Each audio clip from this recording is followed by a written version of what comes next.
If you have a smart speaker, you have access to the entire world of NPR and St. Louis Public Radio. All the latest news and all the captivating stories. Activate our voices with yours by telling your smart speaker to play St. Louis Public Radio. From St. Louis Public Radio. This is Politically Speaking. One of the most competitive Republican primaries in the state is occurring in Missouri's 6th Congressional District, which stretches from northeast Missouri all the way to the Nebraska border.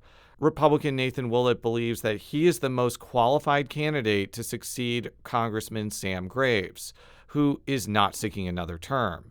And the Kansas City City Councilman joins us on the latest episode of Politically Speaking to talk about his campaign and why he is not concerned that Graves is backing another candidate. Let's hit the music. This is the Politically Speaking podcast, the definitive show about Missouri politics. Let's go back to some of those policies, to that peace and prosperity that we had some 4 to 5 years ago. Everywhere is Democrat country once this Democrat's been there. There are a lot of things in Washington that are very bipartisan, including some bills that I've already gotten passed. And I think it works best when you can see both sides, but you have to pick one, and I firmly align with the Republicans. But certainly, I think if she's running against one of the crazy dudes, certainly it's going to be a lot easier. But I'll take wisdom in age and a few missteps in oral over somebody who has no substance. I believe that you represent the party's values and you move forward, and that's what I have done.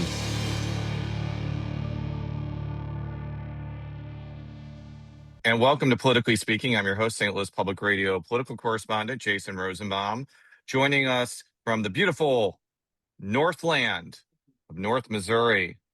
He is one of the major candidates running for the Republican nomination for Missouri's 6th Congressional District. Our guest today is Nathan Willett. Thanks for having me, Jason. Thank you for coming on. Tell us a little bit about yourself and how you got involved in this wacky world of Missouri politics. Yeah, well, first of all, I'm a 7th-generation North Missourian, but born and raised up here in the Northland in the Liberty area. And then if you don't know the Northland, there's actually 200,000 Kansas Cityans who live up here, and you kind of don't know where the Kansas City boundary starts and when does Platte City, when does Smithville, when does Liberty. There's a lot of different public schools who are sectioned off within our district up here. And it's an area where I've loved. There's great schools. There's a great sense of community. And I've been proud to be from here and proud to know a lot of people and represent the area. You were initially running for the state Senate, the 34th senatorial district, but you decided to switch gears when Congressman Graves announced he was not going to run for re-election. Why did you decide to jump into this congressional primary?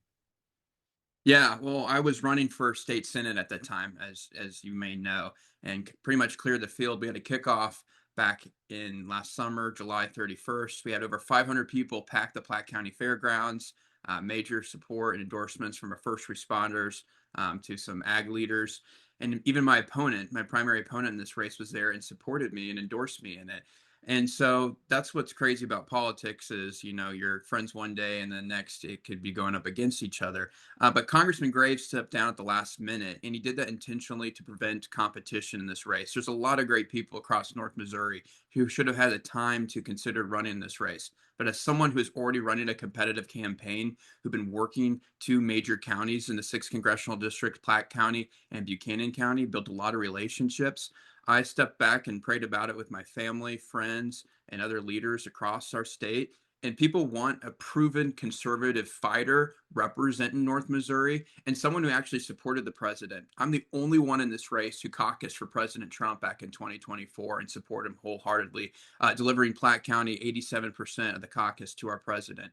And we believe in the America First agenda. I stood for that time and time again whenever our mayor tries to bring partisan issues into City Hall.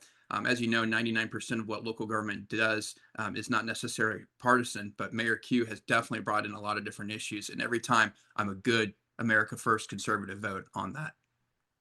When you decided to run, you posted on social media, quote, Graves and his Trump political consultant, and you're referring to the bare-knuckled brawler Jeff Rowe. And I say bear, I mean like the animal, not bears and laid bear, are trying to handpick the next person to come after him after the next 26 years. As conservatives, we don't believe in rigging elections. He tried to with his last-minute retirement announcement, but I am giving the voters a choice. Why did you send that tweet out?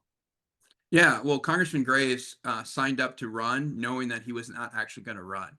And when you drop out the last minute, and then he also tried to endorse my opponent prior to filing to be even done. So they're trying to just go up and QB sneak it. But I was in position enough to figure it out and realize North Missouri deserves a chance. There's 33 counties up here, and this is the 250th anniversary year of the greatest country to ever exist. And we're going to play some kind of games with our elections and not allow a good competitive field and only allow 120 days for a competitive primary. That's sickening, Jason. That's an absolute slap in the face to the America principles that we believe in, to our democracy. That's playing games, and they have the inside information on that. And so Congressman Graves was allowed to do what he did. But I'm also allowed to stand up and say that's not right. We need a proven person here, someone who's actually done stuff for our community, actually supported the president at the local level and caucus and voted for him in 2024. And when you go and you pick someone who's a talk radio show host that's just moved back to the district who hasn't done anything, North Missouri wants a doer. They don't want a talker representing them in Washington. I do have to ask, I know this is an inside baseball question, but you employed Rose Consulting Company when you were running for the state Senate, and yet you are making a big deal of the fact that he worked for Ron DeSantis and called him anti-Trump. So Yeah. if you didn't like the fact that he ran a presidential campaign against Donald Trump, why did you employ him as a consultant when there's plenty of other Missouri political consultant companies to use?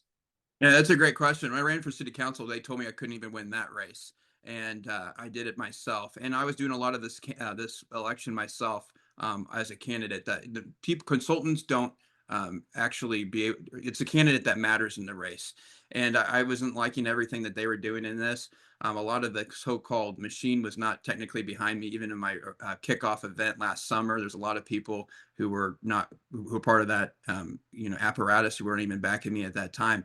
A lot of that was done by myself. A lot of the fundraising, everything was done by me as a candidate. And when you realize the corruption in it, and sometimes, Jason, it takes an example like this to see it really go down.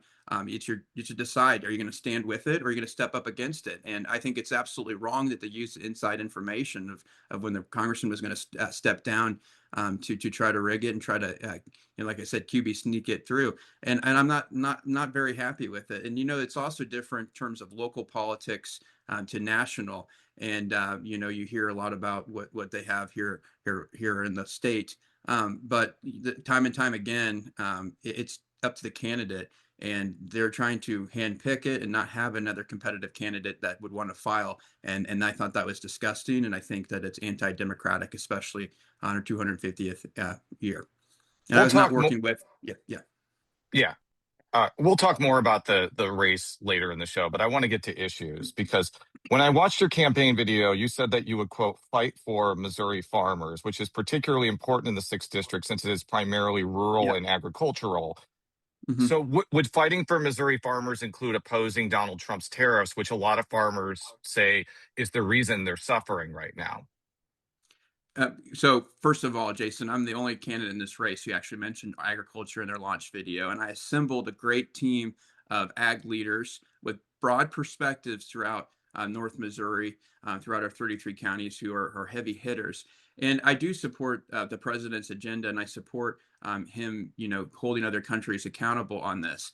And the president is pushing to open up markets. The way that he does things, it might not be typical, but it is important to continue to support farmers, to assemble. As someone who doesn't farm myself, my family has farmed here for 7 generations.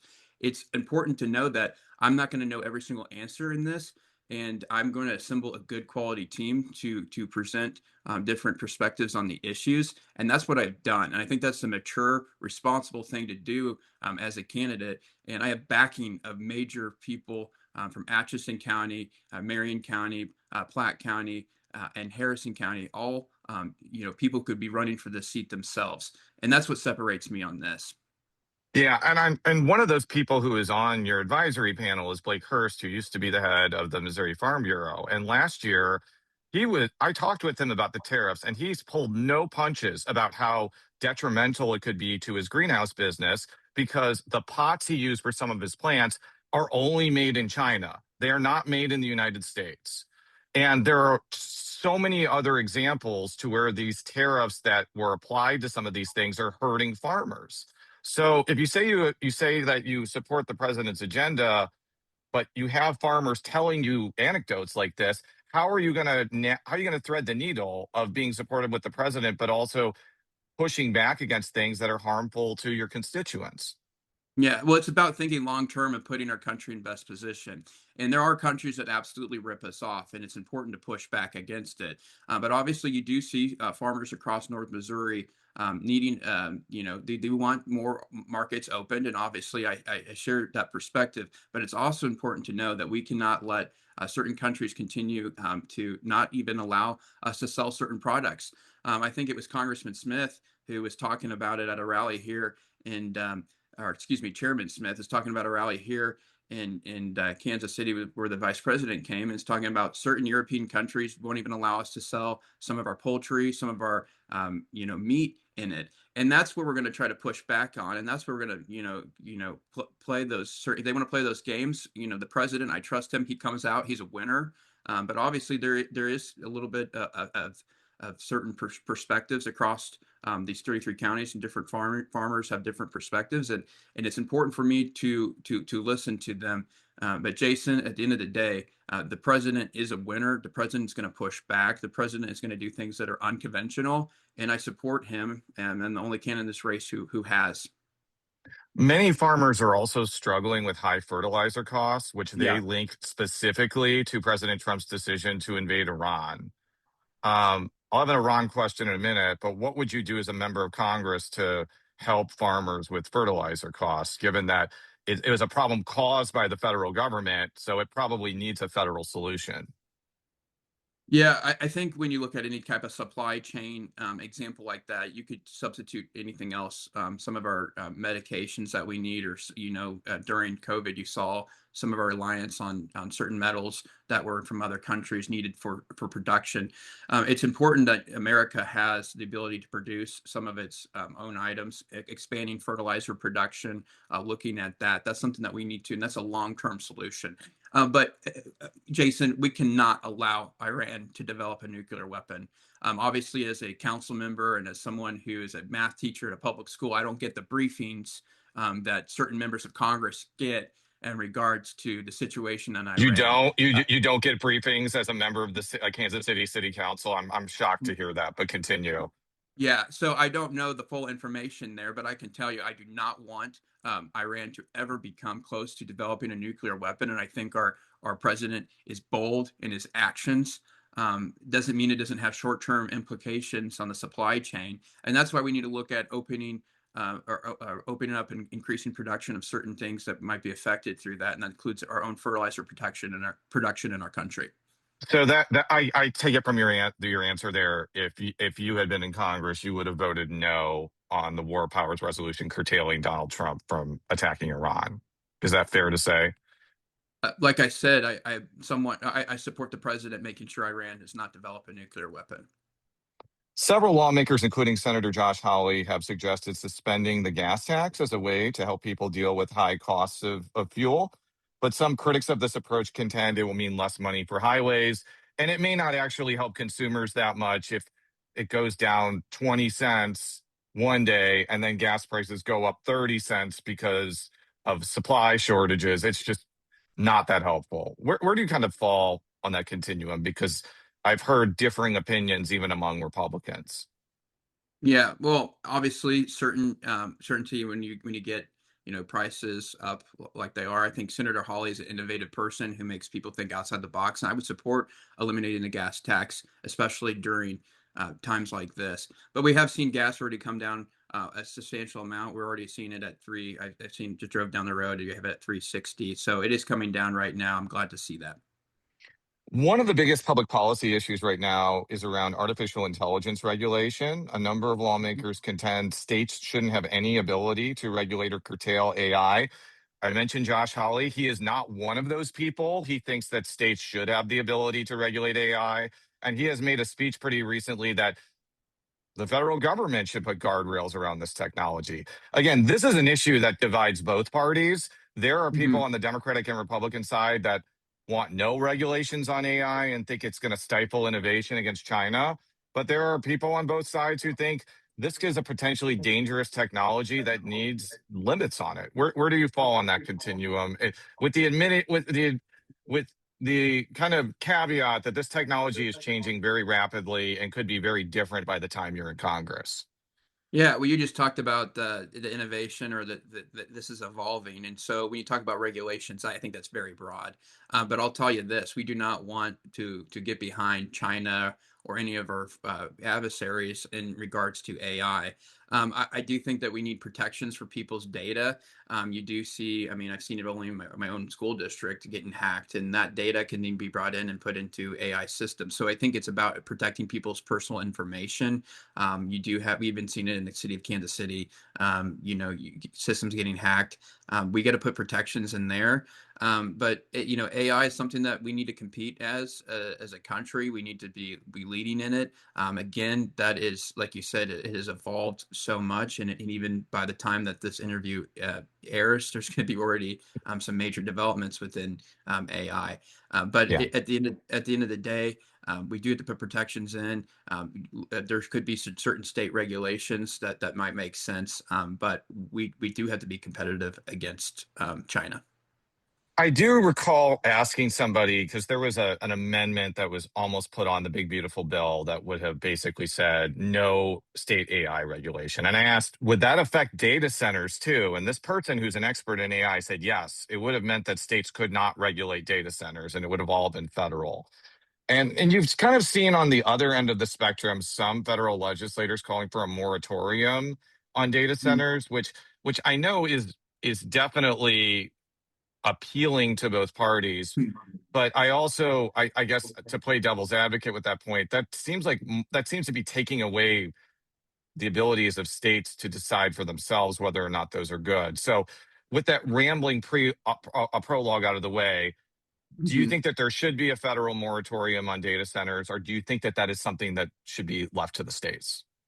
Yeah, well, I don't think data centers should be pushed on communities without transparency, without conversations, and I think that's where, honestly, for the own industry itself, they need to realize that they have to build trust. I mean, there's a lot of data centers from what they were in 2015 to where they are now. That technology has totally changed. You now have closed circuits, closed loop circuits for water.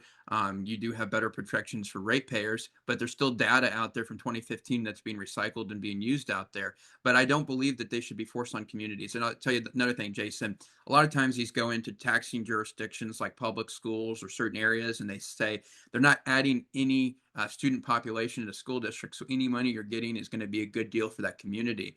But Jason, do we know if it's actually a good deal or not? What could that land actually be productive wise? Because you're taking it offline for 30 years. A lot of times you see fertile farm ground being turned into data centers, which is a problem that I've been hearing across North Missouri. But at the end of the day, it should not be forced on communities. It needs to be actually have some transparency. I'll give you one example that occurred and I pushed back on in my own council district. I did not vote for the Meta data center that happened here. I did not. That was something that happened prior to me on the city council. But what happens is there's pilot payments in lieu of taxes that is developed. And they occur when you have a permanent certificate of occupancy. But Meta was operating up here in the Northland on a temporary certificate of occupancy, meaning that they weren't having to pay that pilot payment to the school district for that year.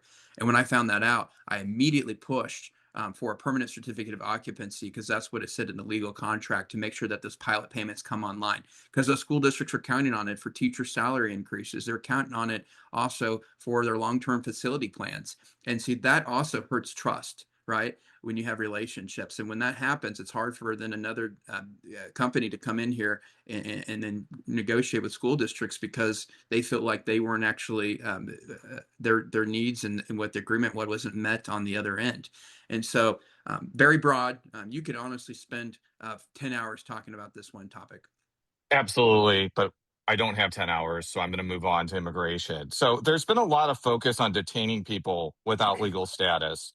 But frankly, there's been less emphasis on disincentivizing companies or punishing companies that knowingly hire people who are not in this country legally. So would you support requiring all private companies to use what's known as E-Verify to check the immigration status of a potential employee? And if they know that they're not here legally, but hire them anyways, there would be insanely high penalties for them doing that. Yeah. Well, first of all, I support President Trump's mandate to deport all criminal illegal aliens. And in fact, our mayor himself wanted to put a moratorium here in Kansas City, saying that we can't interfere with detention, or excuse me, Kansas City can tell the federal government how to enforce its immigration laws. And I was the only no vote on that because I support President Trump, and people in the Northland want to deport criminal illegal aliens out of our country. He has a mandate on that, and we need to focus on that. That's the main thing here. That, and you see the border crossings at all-time low. We actually have a secure border underneath this president. And so the fact of the matter is, you're talking about this type of issue. You're not talking about the issues that Joe Biden and the former administration created on behalf of our country. So I'm very proud of the president, pedal to the metal on his mandate for immigration. Okay, but what about employers? Because right now it's not required for E-Verify to be used for private employers. The only ones in Missouri that are required to have it are state contractors. And the reason I'm bringing this up is if there was a heavy disincentive for employers to hire people who aren't here illegally, I don't think there would be as many people coming here. Like, that's the reason people are coming here, because they're being hired by people that are employing them illegally. So what about E-Verify? Yeah, I support making sure that we deport all illegal immigrants out of our country, and so I do not like businesses going around that. I want to talk about the campaign a little bit. The new congressional map, which may or may not be used in the general because there's a referendum, and I really don't want to get into that because there are other venues for that. If you end up using the new map, you're adding all of Clay County in it, and it's still a Republican-leaning county, but it is more Democratic-leaning than the 2022 map. I am old enough to remember the 2008 election cycle where Russ Carnahan and Ike Skelton won re-election with 65% of the vote, and then 2 years later, Ike Skelton lost by 5, and Russ Carnahan only got 48% of the vote. So in a wave election, these percentages change pretty wildly. Are you confident that if you're the nominee, you're going to be able to win this district by a large margin? Or are you fearful if it's a Democratic wave election, this could be more competitive than usual? Yeah, well, when I ran for city council, I beat my Democratic chairperson in all precincts, over 30 precincts, including the Democrat-leading ones, because people wanted pushback against the defund the police movement. I mean, people know my record in terms of local government, stepping up, good constituent services. I secured the largest investment in the Northland for the Northland Workforce Development Center, $25 million. That tacked on to Senator Tony Luetkemeyer and Lauren Arthur's work that they did together. So we're going to have that $80 million facility open up in 2027. People here know me. I think someone going from local government, a proven conservative, proven community leader, I think that's what's appropriate. And in the Northland, people respond well to people who have face-to-face conversations, door knock. You're right, there are some more independents here, but Clay County is a red county. We have a red county leadership, a Republican sheriff who does quite well and wins re-election big time. So I feel fully comfortable to win at 60+% every time if I were to become the Republican nominee for this. You alluded to this in the first part, but Congressman Graves has endorsed your opponent, Chris DeGaulle. Is that going to make it more difficult for you to win? And if not, why not? Why wouldn't it make it more difficult? Absolutely not. Maybe it would have been 10 years ago, but he hasn't been showing up across the district. I do respect the congressman. I interned for him previously. But at the end of the day, he tried to step down the last minute and handpick a successor, and people don't like that. That's what swamp politics is. If you serve for 26 years and then think that you're the one who gets to pick the next person, that's wrong. America has changed quite a bit. When Congressman Graves took office, we had $6 trillion in debt. Now we have about $40 trillion in debt. He doesn't get to decide the next congressman. The people across the 33 counties do, and that's what's really fueled our campaign. We have a lot of different people coming together, interesting coalitions. Tonight, we're going to have a major endorsement in this race at my rally at Platte Purchase Middle School. And so, Jason, it's done nothing but help us. You don't see my opponent talk one time that he's endorsed by the congressman. You don't see him post that one single time. And there's a reason. Sam might be respected for some of his conservative votes, but if you look at his record right now, he's been missing 10% of his votes, including on a very key piece of legislation protecting students in schools and in sports, and he just skipped out on that vote. And so I'm proud to not be endorsed by the congressman. I'm proud to actually be a person myself that's not controlled, and I think that's what people of North Missouri want. Well, Nathan, thank you so much for coming on the show. And for all of our stories, go to stlpr.org and follow all of our coverage of Missouri politics there. And for people that want to learn more about your campaign, where can they find you on the internet or social media? Yeah, Nathan for Missouri on Facebook, or Nathan Not Nate on Twitter. But vote August 4th for the next generation of conservative leadership, Jason. Well, I can't vote in the 6th district because I'm currently voting in the 1st because I got moved in the new map. But if that map gets overturned, I'll vote in the 2nd district, but not the 6th. So this is why I'm a good person to talk to, because I have literally no stake in this election. So thank you very much for your time. Thank you.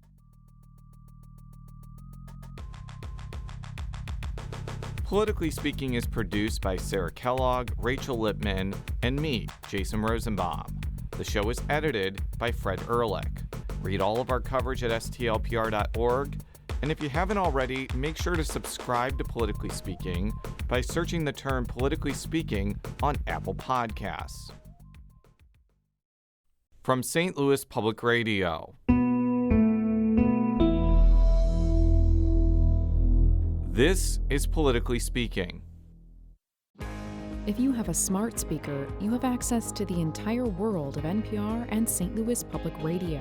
All the latest news and all the captivating stories. Activate our voices with yours by telling your smart speaker to play St. Louis Public Radio.